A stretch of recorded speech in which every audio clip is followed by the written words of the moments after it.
Samsung is slowly revealing some of the specifications of the Galaxy S10 long before the arrival of the phone.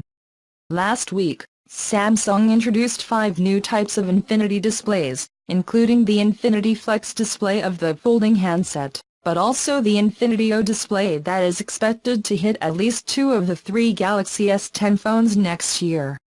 A week later, the company has just announced an equally important Galaxy S10 component, the next-generation processor that is supposed to compete against Apple's A12 Bionic and the Kirin 980 that powers Samsung's main rivals.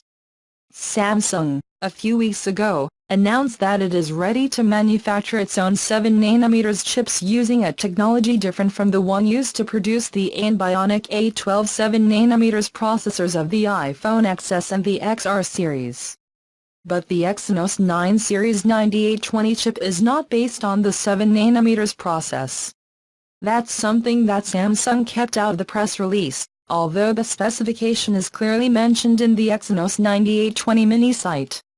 The Exynos 9820 is 20% single-core or 15% multi-core faster than its predecessor, and 40% more energy efficient.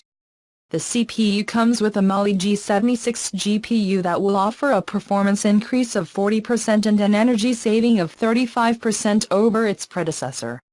The new chip also supports faster mobile speeds, with up to 2.0 Gbps for downloads and 316 Mbps for uploads, assuming that your operator can actually deliver such speeds.